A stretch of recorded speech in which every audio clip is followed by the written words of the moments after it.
Hello दोस्तों, स्वागत है आप सबका एक बार फिर से चैनल में। दोस्तों, हमने पिछली वीडियो में दक्षिण भारत की नदियों को देख लिए थे। इस वीडियो में हम जो अन्य नदियां हैं दक्षिण भारत, और इसकी पिछली वाली वीडियो में भी मैंने हिमालय की नदियों को कंप्लीट करा दिया, तो ये अन्य नदियां हम कंप्लीट करने वाले हैं। ठीक है, ये आपकी घटना चक्र पूर्वावलोकन की सीरीज है जो कि आपके भूगोल पर आधारित है, जो 2024 में भी लेटेस्ट आई हुई है। ठीक है, बाकी आपको इसकी वीडियो इसी चैनल पर प्लेलिस्ट मिल जाएगी, तो आप उन्हें प्रीवियस वीडियो को भी अच्छे से देख सकते हैं। ठीक है, हम यहाँ पे चलिए दोस्तों स्टार्ट करते हैं। तो यहाँ पे देखिए अन्य नदियों वाला टॉपिक है। इस पे आपको ध्यान देखिए, सतलज नदी के बारे में दिया गया है, बहुत इंपॉर्टेंट टॉपिक है। चीज आपको ध्यान देना, 1 से 2 क्वेश्चन 100% आपके यहाँ से आते हैं। सतलज नदी का देखिए उद्गम कहाँ से है, तो तिब्बत के कैलाश पर्वत एवं मानसरोवर झील के निकट से है, जो कि राक्षस लेक जिसे हम कहते हैं। ठीक है, राक्षस ताल भी कहते हैं। ये उत्तर पश्चिम दिशा में बहते हुए सिपकिला के पास हिमाचल प्रदेश राज्य में प्रवेश करती। ठीक है, सतलज नदी जो है तो भारत में सिपकिला के पास से हिमाचल प्रदेश में प्रवेश करती है, और ये हिमालय की श्रेणियों को काट कर गहरे गहरे गार्ज का निर्माण भी करती है। ठीक है, इसकी कुल लंबाई कितनी है, तो 1500 किलोमीटर है। ठीक है, सोन नदी की उत्पत्ति, अब देखिए सोन नदी के बारे में देख लेते हैं। सोन नदी की उत्पत्ति कहाँ से होती है, तो अमरकंटक पहाड़ी से होती है। सोन नदी की प्रमुख सहायक नदियां इंपॉर्टेंट है, रिहंद और उत्तरी कोयल है। ठीक है, कोसी नदी के देखिए उद्गम नेपाल और तिब्बत क्षेत्र में 3 धाराओं, जो कि सुनकोसी, अरुण कोसी और तमोर कोसी के संगम से होती है कोसी नदी। ठीक है, कोसी नदी का निर्माण जो होता है, कोसी की लंबाई कितनी है, तो 720 किलोमीटर है। ठीक है, आइए है देखिए कोसी नदी गंगा में मिल जाती है। कहाँ पर मिलती है, तो कटिहार बिहार के पास मिलती है, जो कुर्सेला पड़ता है। कोसी नदी की देखिए 7 धाराएं हैं। इनमें देखिए सुन, अरुण और तमोर जो है ये कोसी की प्रमुख धाराएं हैं। यह नदी जो है देखिए अपने मार्ग को बदल देती है, जिसके कारण से आकस्मिक बाढ़ लाने के लिए जिम्मेदार होती है, और इसी कारण से इसे बिहार का शोक भी कहते हैं। ठीक है, दामोदर नदी जो है देखिए, दामोदर नदी का उद्गम कहाँ से होता है, छोटा नागपुर पठार के खमारपाट पहाड़ी से होता है। ये चीज आपको ध्यान देना है। यह नदी भ्रंश घाटी से होकर बहती है। ठीक है, दामोदर दामोदर नदी दामोदर नदी देखिए अंत में रूप नारायण नदी के जल को संग्रहण करती हुई कोलकाता के लगभग 48 किलोमीटर दक्षिण में हुगली से मिल जाती है, यानी हुगली नदी से। ठीक है, ये चीज आपको ध्यान देना है। इसकी सहायक नदियां कौन सी है, तो बराकर है और जमुनिया और बारकी नदी है। ये चीज भी आपको ध्यान देना है। बराकर नदी कई बार पूछता है, तो दामोदर की ये सहायक नदी है। दामोदर नदी की लंबाई 541 किलोमीटर है, और यहाँ पर एडन नहर का निर्माण 1881 में पूर्ण हुआ था। ये चीज भी आपको ध्यान देना है, ये दामोदर नदी से ही निकलती है। दामोदर नदी देखिए गिरिडीह और दुर्गापुर के बीच में 300 किलोमीटर लंबे बायोलॉजिकल डेजर्ट का निर्माण भी करती है, जिसके कारण से इसे हम बंगाल का शोक भी कहते हैं। किसे कहते हैं बंगाल का शोक, तो दामोदर नदी को कहा जाता है। ये चीज आपको ध्यान देना है। अब देखिए हगरी नदी जो है ये आपकी पश्चिमी घाट से निकलती है, कर्नाटक आंध्र प्रदेश से प्रवाहित होती हुई तुंगभद्रा नदी में मिल जाती है। इसे हम वेदावती नदी भी कहते हैं। देखिए ये आपने नदी आज तक नहीं सुनी होगी, तो यही कुछ क्वेश्चन ऐसे होते हैं ना जो आउट ऑफ द सिलेबस आपको लगता है यार हमने तो सुना नहीं, कहाँ से आ गए। तो आप घटना चक्र में प्रीवियस ईयर के पेपरों को देखकर बनाते हैं, जिसके कारण से आपको कई ऐसी चीजें पता चलती हैं जो आपको नॉर्मल बुक्स में नहीं देखने को मिलती है। ठीक है, वेदा और अवथी नदी जो है ये सह्याद्री से उद्गमित होती है। ठीक है, और ये पूरा के पास वेदावती कहलाती हैं। ठीक है, वेदा में मिल जाती हैं।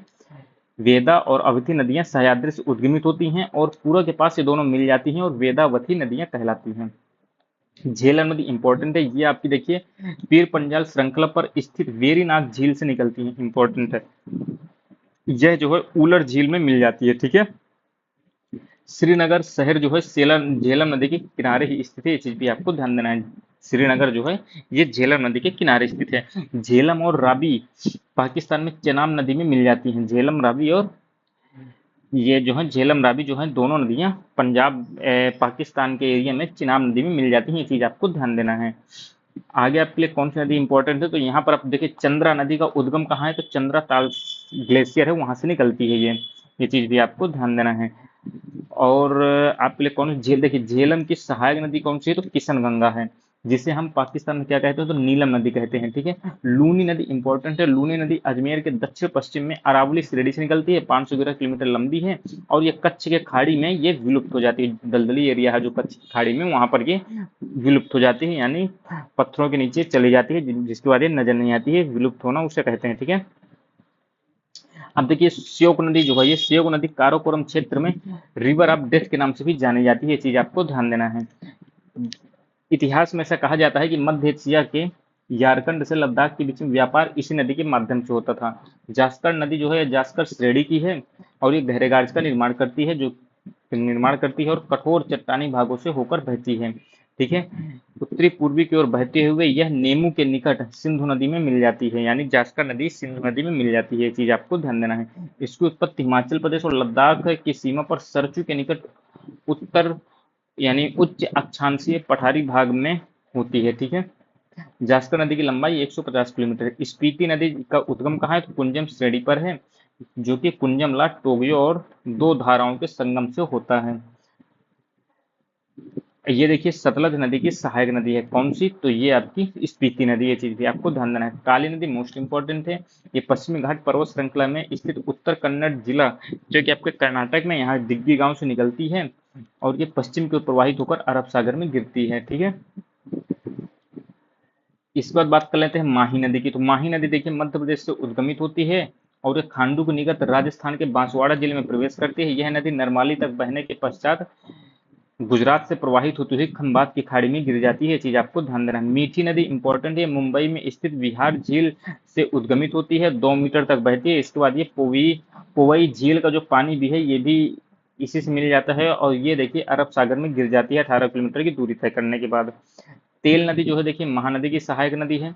कपली नदी ब्रह्मपुत्र की सहायक नदी है और कामरूप नगर जो है इसी नदी पर स्थित है, ये चीज भी आपको ध्यान देना। कहाँ स्थित है, कपली नदी में। अब देखिए ये इंपॉर्टेंट नदियां हैं, इनका आपको उद्गम और ये कहाँ पर मिलती हैं, किससे मिलती हैं, तो ये चीज हम देख लेते हैं यहाँ पर। देखिए सिंधु नदी का उद्गम कहाँ से होता है, मानसरोवर झील के निकट अरब सागर में। झेलम नदी वेरीनाग जम्मू कश्मीर में चेनाब नदी में मिल जाती है। चेनाब नदी जो है देखिए बारलाचा दर्रे के निकट निकलती है, हिमाचल प्रदेश से प्रवेश करती हैं, सतलज नदी में मिल जाती हैं।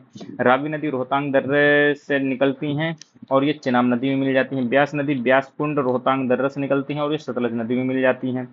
सतलज नदी जो है देखिए राक्षस ताल से निकलती है, जो कि तिब्बत में है, और ये चेनाब नदी में मिल जाती है। लूनी नदी आपकी अरावली श्रेणी से निकलती है और कच्छ के रण में विलुप्त हो जाती है। माही नदी मध्य प्रदेश से निकलती है और खंबात की खाड़ी यानी अरब सागर में गिर जाती है, ये चीज आपको ध्यान देना है।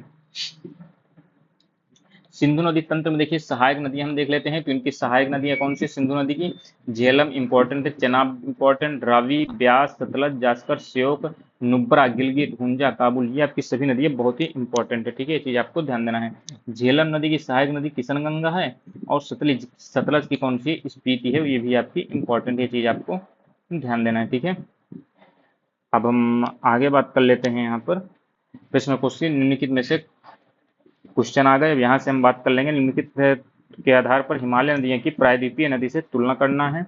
तो अधिकांश हिमालय नदियां कौन कैसी हैं, तो 12 मासी हैं, जबकि अधिकांश प्रायद्वीपीय नदियां वर्ष पर आधारित होती हैं। क्या ये कथन सही है, तो ये बिल्कुल कथन है। हिमालय नदियां 12 मासी होती हैं, यानी 12 महीने निकलती हैं, क्योंकि ग्लेशियर से निकलती हैं, ठीक है, ग्लेशियर के बहने से आती हैं। और प्रायद्वीपीय नदियां जो है वर्षा के पानी पर निर्भर रहती हैं, तो आपका यह कथन सही हो जाएगा।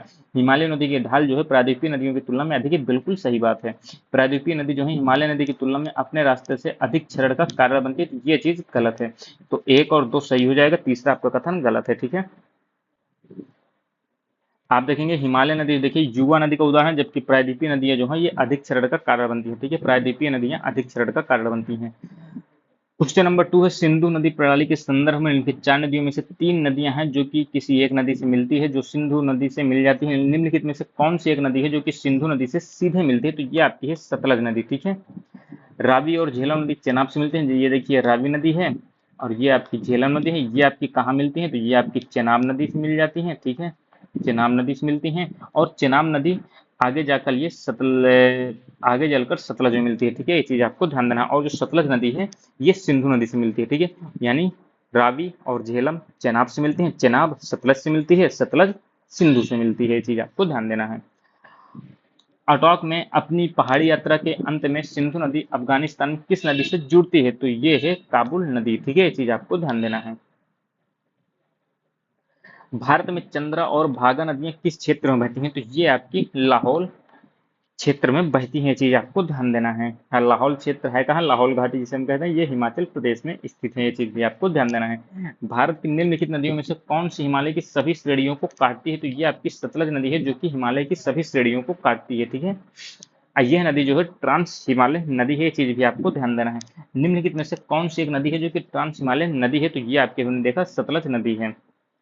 निम्नलिखित में से कौन सी नदी सतलज नदी की सहायक नदी नहीं है, तो ये आपकी रावी नदी सतलज नदी की सहायक नदी नहीं। सतलज नदी की सहायक नदी कौन सी है, तो चेनाब है। और चेनाब में दो नदियां हैं जो कि कौन मिलती हैं, रावी और झेलम मिलती हैं, ठीक है, ये चीज आपको ध्यान देना है। रावी देखिए चेनाब की सहायक एवं सतलज की उप सहायक नदी है। बसपा, स्पीति और ब्यास ये सतलज नदी की सहायक नदियां हैं। दूध गंगा निम्न नदी जो है ये निम्न में से किसमें अवस्थित है? तो दूध गंगा नदी जो है किनमें अवस्थित है? तो इसका जो सही आंसर होगा ए और सी हो जाएगा। दूध गंगा नदियां देखिए जम्मू कश्मीर के अतिरिक्त उत्तराखंड, कर्नाटक और महाराष्ट्र में भी प्रवाहित होती है, ठीक है, ये चीज आपको ध्यान देना है। जबकि देखिए यूपीपीएससी ने किसे माना था, ए को सही आंसर माना था, यानी कि इसका सही आंसर क्या हो जाएगा, जम्मू कश्मीर। दूध गंगा नदी कहाँ स्थित है? तो जम्मू कश्मीर में स्थित है, ठीक है। निम्नलिखित कौन सी नदियां जो कि बंगाल की खाड़ी में गिरती हैं? तो बंगाल की खाड़ी में देखिए कौन सी नदियां गिरती हैं, तो ये आपको ध्यान देना है। तो यहाँ पर देखिए सी तो गलत हो जाएगा, बाकी ए और बी, ये आपकी गंगा, ब्रह्मपुत्र, गोदावरी, महानदी, कृष्णा, कावेरी, ये आपकी सभी नदियां बंगाल की खाड़ी में गिरती हैं, ठीक है। निम्नलिखित में से कौन सी एक नदी कृष्णा नदी की सहायक नदी नहीं है? तो ये आपकी तेल नदी नहीं है। भीमा, डॉन और तुंगभद्रा ये कृष्णा नदी की सहायक नदियां हैं। तेल नदी किसकी है? तो कृष्णा नदी की सहायक नदी नहीं है। तेल नदी किसकी है? महानदी की है। किसकी है? महानदी की सहायक नदी। बाकी भीमा, डॉन, तुंगभद्रा और कोयना, यरला, वरडा, पंचगंगा, घाटप्रभा, भीमा, तुंगभद्रा ये आपकी कृष्णा की सहायक नदियां हैं। हगरा हगरी सहायक नदी है किसकी? हगरी है तुंगभद्रा नदी का। तुंगभद्रा किसकी है? कृष्णा नदी की। नदियों पर ध्यान दें और इन नदियों का उत्तर दक्षिण दिशा में क्रम स्थापन आपको बताना है। तो आपको देखिए इससे समझ में आएगा कि आपको मैपिंग जरूर आनी चाहिए रिवर्स के वाली के, आपको उत्तर से दक्षिण व्यवस्थित करना है, दक्षिण से उत्तर, ये पूरब से पश्चिम, पश्चिम से ऊपर, किसी भी प्रकार से वो पूछ सकता है। तो ये आप देखेंगे इसका आंसर हो जाएगा 1 2 3 4, यानी पहले आपकी किशन गंगा, फिर वेनगंगा, फिर पेनगंगा, ठीक है। हिमाचल प्रदेश से होकर बहने वाली नदियां कौन सी हैं? तो आपकी हिमाचल प्रदेश से बहने वाली नदियां हैं ब्यास, चेनाब, रावी, सतलज, यमुना है। तो ऑप्शन नंबर डी हो जाएगा, ठीक है। अब देखिए 1 2 3 4 अंकित हैं, इनमें आपको बताना है कौन सी नदी कौन सी है, ठीक है। तो यहाँ पे इसका जो सही आंसर हो जाएगा ए। पहली तो आपको देखिए कोसी नदी है, और इसके बाद जो है दूसरी क्या हो जाएगी? गोमती नदी हो जाएगी, और तीसरी आपकी घाघरा नदी हो जाएगी, और चौथी हो जाएगी गंडक नदी, ठीक है। भारत के अफवाह मानचित्र को देखने के बाद आप देख सकते हैं पहले कोसी, फिर गोमती, फिर घाघरा, फिर गंडक। अब देखिए यहाँ पर दोआब हैं, ये दोआब आपको बताना है, दोआब और नदियां बतानी है। तो इसका 15वें का कौन सा दोआब कैसा क्या हो जाए? तो देखिए चार्ज का क्या हो जाएगा? चेनाब और झेलम हो जाएगा। डी का 4 हो जाएगा। बिस्ट का क्या हो जाएगा? ब्यास और सतलज हो जाएगा। बारी का क्या हो जाएगा? तो बारी का ब्यास और रावी हो जाएगा। रचना का रावी और चेनाब हो जाएगा, ये चीज आपको ध्यान देना है। तो इस आधार पर 15वें का ऑप्शन नंबर ए हो जाएगा, ठीक है। इनके आप शब्द को याद रखेंगे तो आपका आराम। बिस्ट यानी बा और सा, तो ब्यास और सतलज। देखिए बारी यानी ब्यास और रावी नदी। रचना का क्या हो जाएगा? रावी और चेनाब हो जाएगा। चार्ज का चेनाब और झेलम हो जाएगा, ठीक है, ये चीज आपको ध्यान देना है। दामोदर, कोयल और सुवर्ण रेखा नदियां जो है कहाँ से निकलती हैं? तो ये छोटा नागपुर पठार से निकलती हैं। दामोदर नदी, कोयल कोयल नदी और सुवर्ण रेखा। और दामोदर की इंपॉर्टेंट जो है सहायक नदी कौन सी है, ये आप कमेंट बॉक्स में मुझे बताएंगे। मैंने अभी पिछली वीडियो में ही दामोदर नदी की सहायक नदी शायद इसी वीडियो में बताई है, ठीक है। दामोदर नदी की सहायक नदी जो कि इंपॉर्टेंट है। देखिए दामोदर, कोयल और सुवर्ण रेखा नदी है छोटा नागपुर पठार से निकलती हैं। दामोदर नदी देखिए हुगली नदी में मिल जाती है, ये चीज आपको ध्यान देना। और सुवर्ण रेखा स्वतंत्र रूप से बंगाल की खाड़ी में गिरती है।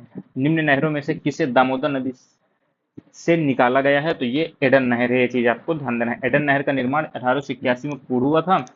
ये दामोदर नदी से निकाली गई थी। भारत की निम्नलिखित नदियों में से कौन सी है जो कि दामोदर नदी की सहायक नदी नहीं है? तो देखिए बराकर नदी है, जमुनिया है, बाल्टी, इंद्रावती नहीं है, इसकी ये चीज आपको ध्यान देना है। इंद्रावती ये आपको ध्यान देना है। इंद्रावती किसकी सहायक नदी है? तो देख सकते हैं आप गोदावरी की सहायक नदी है, ठीक है। देखिए दामोदर नदी पर ही आपकी दामोदर घाटी निगम आधारित, ये चीज आपको ध्यान देना है।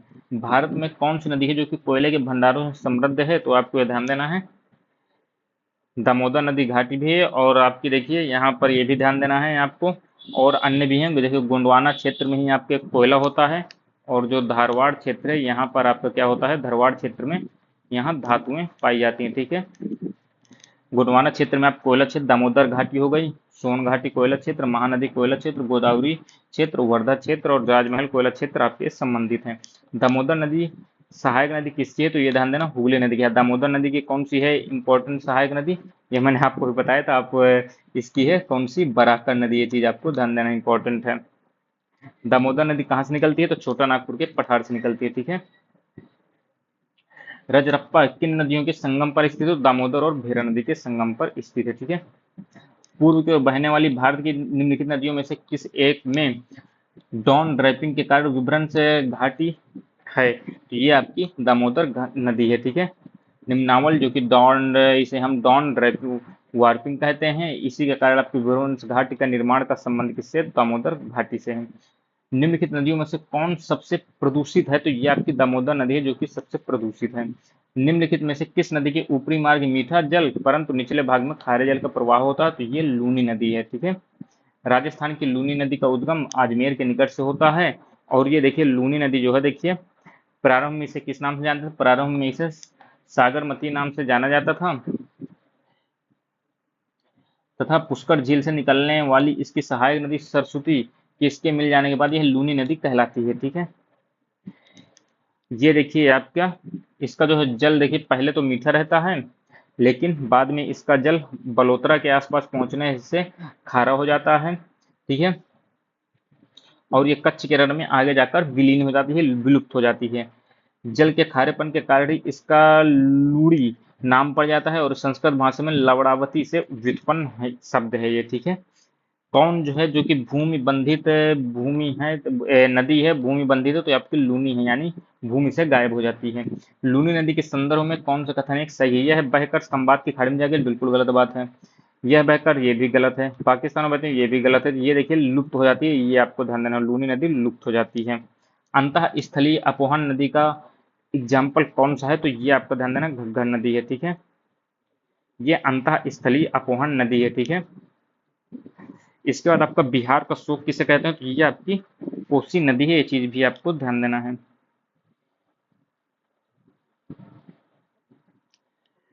वर्ष 2008 में बिहार की कौन सी नदी है जो कि अपना मार्ग परिवर्तित कर लेती है और आपदा की स्थिति बन गई थी, तो ये आपकी है कोसी नदी, ठीक है। निम्नलिखित नदियों में से कौन है जो कि नदीपथ परिवर्तन करती है, तो ये आपकी है कोसी नदी। कौन सी नदी है जो कि अपना मार्ग परिवर्तन करने के लिए कुख्यात हो, तो ये आपकी है कोसी नदी। खारी नदी जिसका अपवाह तंत्र का, खारी नदी जिस अपवाह तंत्र का अंग है, तो ये देखिए इसका खारी नाम से दो नदियों का उद्गम मिलता है, एक तो राजस्थान और दूसरा गुजरात, ठीक है।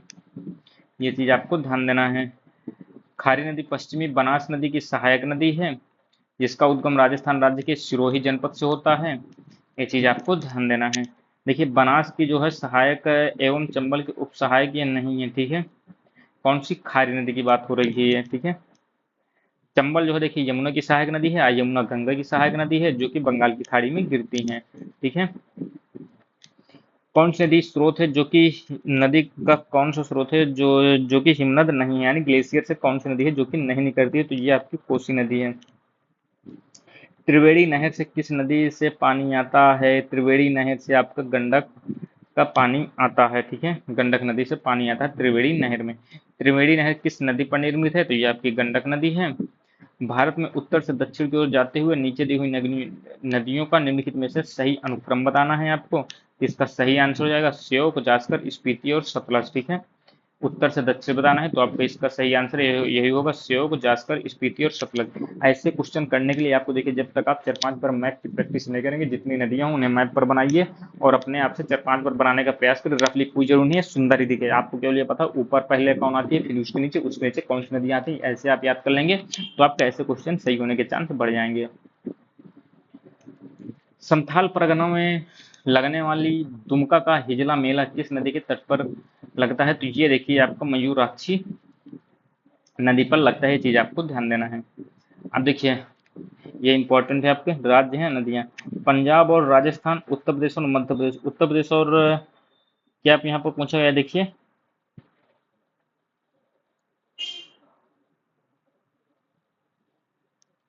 यहाँ पर पूछा गया है, दो राज्यों में पहली बार दो नदियों को जोड़ने की परियोजना के संबंध में स्मृति पत्र का हस्ताक्षर किए गए हैं, तो इसमें कौन सा सही है? तो ये ऑप्शन नंबर बी होगा। उत्तर प्रदेश और मध्य प्रदेश के मध्य में केन और बेतवा नदी को लिंक परियोजना के तहत जोड़ने का काम किया जाना है। ठीक है, ये आप देख सकते हैं, ये कब घोषणा की गई थी? तो 25 अगस्त 2005 को गई थी समझौता ज्ञापन, और आज तक कंप्लीट नहीं हो पाई है। उत्तर प्रदेश और मध्य प्रदेश में राजघाट नदी परियोजना लागू की गई थी कहाँ पर? तो ये बेतवा नदी पर है, राजघाट नदी परियोजना। कौन सा बांध है जो कि बेतवा नदी पर बनाया गया है? तो ये आपका है राजघाट बांध है। ठीक है, अब देखिए सहायक नदी, मुख्य नदी, चंबल नदी किसकी है? तो यमुना की है। सोन नदी, तो आपको देखिए सोन नदी, ये आपकी गलत मिलान है यहाँ पर, चंबल का ये भी गलत। मानस ब्रह्मपुत्र, आपका केवल 3 सही है यहाँ पर। ठीक है, देखिए चंबल नदी आप देखेंगे, चंबल नदी तो यमुना नदी की सहायक नदी है, सोन नदी गंगा नदी से मिलती है। ठीक है, तो इस आधार पर देखिए केवल तीसरा सही था, मानस नदी आपकी ब्रह्मपुत्र की सहायक नदी है।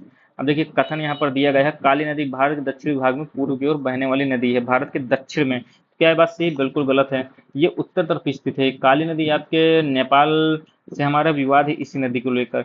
दक्कन पठार अपने पश्चिमी किनारे पर उच्चता पर है और पूर्व में बंगाल की खाड़ी की दिशा में उसकी मंद प्रवणता, तो ये बिल्कुल सही है आपका। ठीक है, जो दक्कन का पठार है आपका, ये पश्चिमी किनारे पर।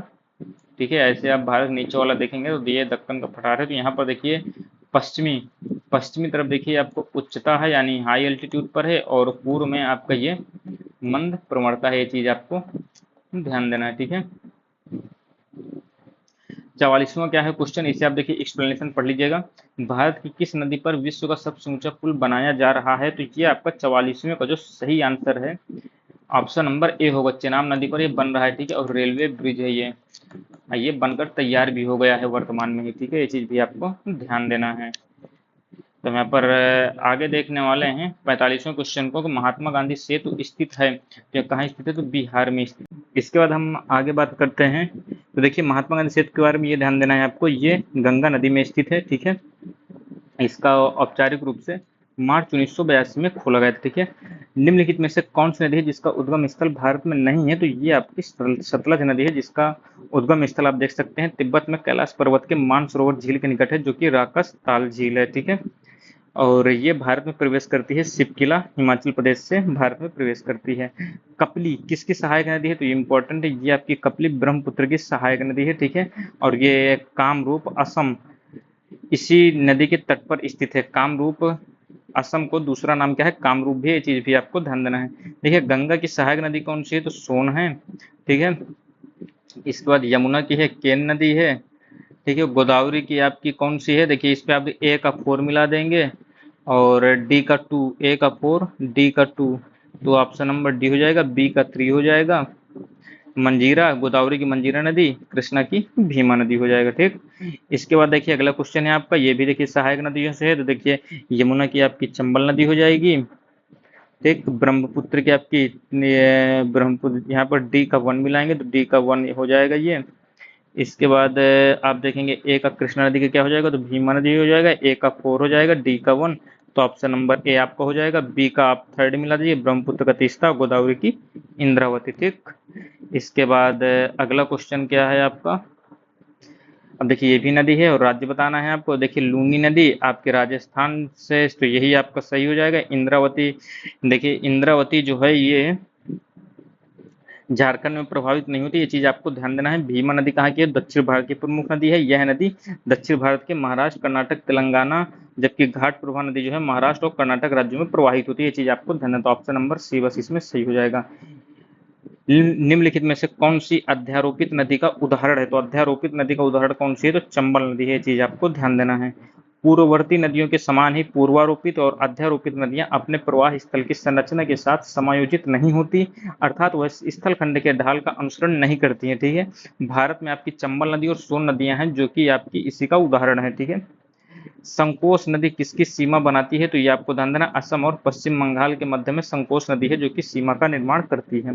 53वां क्वेश्चन है, कौन सी नदी है जो कि मध्य प्रदेश से निकलती है और खंभात की खाड़ी में गिर जाती है? खंभात की खाड़ी बोले तो आपकी अरब सागर की तरफ, तो ये आपकी माही नदी है। किशनगंगा किसकी सहायक नदी है? तो ये झेलम की सहायक नदी है। कौन सी? किशनगंगा। मुंबई की मीठी नदी निम्नलिखित में से किस झील से निकलती है? तो इंपॉर्टेंट है, ये आपका विहार झील से निकलती है, ये चीज आपको ध्यान देना है। अब देखिए उद्गम क्षेत्र है और ये नदी बताना है आपकी कौन सी। महाबलेश्वर से कौन सी निकलती है? तो ये आपको ध्यान देना, महाबलेश्वर से आपकी झेलम निकलती है, ठीक है। तो सी का सेकंड हो जाएगा आपका, सी का आपका क्या हो जाएगा, यहाँ पर ये ध्यान देना है, महाबलेश्वर से आपकी कौन सी निकलती है? तो कृष्णा निकलती है, ना कि झेलम। तो सी का क्या हो जाएगा आपका, सी का थर्ड हो जाएगा। और ब्रह्मगिर पहाड़ियों से कौन सी निकलती है? तो कावेरी निकलती है। ए का वन, ए का वन, ए का में है तो यही हो जाएगा, वन सेकंड थर्ड फोर, यानी सब सही है। ए का एक, दो का दो, तीन का तीन, चार का चार। छोटा नागपुर का पठार से ही आपकी सुवर्ण रेखा निकलती है। इसके बाद अगला क्वेश्चन क्या है आपका, देखिए कौन सी नदी है जो कि अपने भ्रंश घाटी प्रवाह के लिए प्रसिद्ध है? तो ये आपकी दामोदर नदी है, नदी है और ये सहायक नदी है। हाँ तो देखिए इनकी सहायक नदी, दामोदर की सहायक नदी कौन सी है? तो बराकर है। सी का फोर, सी का फोर हो गया, ये कैंसिल, ये कैंसिल। इसको देखिए आप आगे देखेंगे तो कावेरी की कौन सी है? तो डी का सेकंड आपको हो जाएगा। तो यहाँ पर देखिए कोई भी आपका ऑप्शन नहीं मिल रहा, तो आपका ये कोई भी इनमें नहीं होगा। देखिए कावेरी का देखिए आपका भवानी हो गई सहायक, वर्धा की पेनगंगा हो गई, महानदी की शिवनाथ, दामोदर की बराकर नदी, ठीक। इसके बाद अगला क्वेश्चन है, दक्षिण भारत की जो गांडीकोटा घाटी है, जिसे हम कैन्यन घाटी भी कहते हैं, निम्नलिखित नदियों में से किस एक से निर्मित हुई है? तो ये आपको ध्यान देना, पेन्नार नदी से निर्मित हुई है, ठीक है।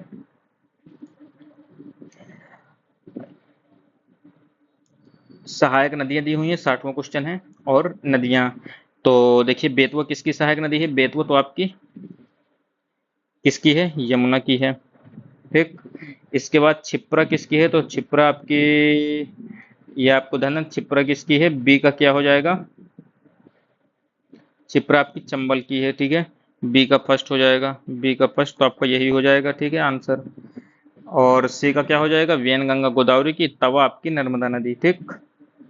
भारत की प्रमुख नदियां और उनके उद्गम स्थल दिए गए हैं। तो देखिए इनमें से कौन से किसका क्या होगा, तो 61वें का देखिए हम सीधा यहाँ पर देख लेते हैं। देखिए यमुना नदी है, यमुनेत्री हिमनद से निकलती है, हिमनद से, जो कि बंदरपूंछ चोटी है उत्तराखंड में, और ये गंगा से मिल जाती है प्रयागराज में। 1376 किलोमीटर लगभग इसकी लंबाई है। गोदावरी नदी आपके त्र्यंबकेश्वर से नासिक जिला, जो कि महाराष्ट्र में पड़ता है, यहाँ से निकलती है और बंगाल की खाड़ी में गिरती है, 1465 किलोमीटर लंबी है। कृष्णा नदी महाबलेश्वर के निकट आपकी निकलती है महाराष्ट्र से, और ये बंगाल की खाड़ी में भी गिरती है, 1400 किलोमीटर लंबी है। महानदी सिहावा की पहाड़ी छत्तीसगढ़ से निकलती है, बंगाल की खाड़ी में गिरती है और 851 किलोमीटर इसकी लंबाई है। झेलम नदी उलर झील से होकर बहती है, तो क्या ये सही है? तो ये आपको बताना है, ये आपका बिल्कुल सही है, ठीक है। कृष्णा नदी सीधे कोल्लेरू झील का भरण करती है, बिल्कुल गलत, ये गलत है आपका आंसर। गंडक नदी के विसर्पण से कांवर झील का निर्माण होता है, बिल्कुल गलत है ये भी। तो आप यहाँ पे देख सकते हैं, उलर झील के पानी का मुख्य स्रोत झेलम नदी है। इसी झील के केंद्र में एक छोटा सा द्वीप है, जिसे हम जैनल लेक भी कहते हैं, इंपॉर्टेंट है आपके लिए। इस द्वीप का निर्माण देखिए राजा जैनुल आब्दीन के ने करवाया था, ठीक है। तो आपका ऑप्शन नंबर एक सही है। कृष्णा नदी देखिए प्रत्यक्ष रूप से कोल्लेरू झील का भरण नहीं करती है। कोल्लेरू झील की दो मौसमी धाराएं हैं, जो कि बुडमेरू और तमिलेरू हैं, ठीक है। ये देखिए कृष्णा नदी और गोदावरी तंत्र में जाकर मिलती हैं, तो आपको ये ध्यान देना है, ये इसका सही आंसर नहीं होगा, बी आपका गलत होगा। गंडक नदी के विसर्पण से देखिए कांवड़ झील का निर्माण नहीं होता है। ये देखिए बिहार के बेगूसराय जिले में स्थित ताजे जल की गोकुर झील है। कौन सी? कांवड़ झील। कहाँ स्थित है कांवड़ झील? तो आपके बिहार में स्थित है, ये चीज भी आपको ध्यान देना है। बूढ़ी गंडक नदी के एक पुराने वितरिका के विसर्प द्वारा कांवड़ झील का निर्माण हुआ है, ये चीज आपको ध्यान देना है। तो देखिए ये इंपॉर्टेंट वीडियो थी, यहाँ से आपका देखिए अन्य नदियां जो हैं, अदर रिवर्स का टॉपिक समाप्त हो जाता है, ठीक है। अगली वीडियो से हम अगला टॉपिक कवर करेंगे, जो कि आपके घटना चक्र पूर्वावलोकन सीरीज का ही होने वाला है। बाकी आपको वीडियो में कोई सुझाव देना तो आप कमेंट बॉक्स में बता सकते हैं। मिलते हैं दोस्तों अगली वीडियो में, तब तक ले दोस्तों धन्यवाद, जय हिंद।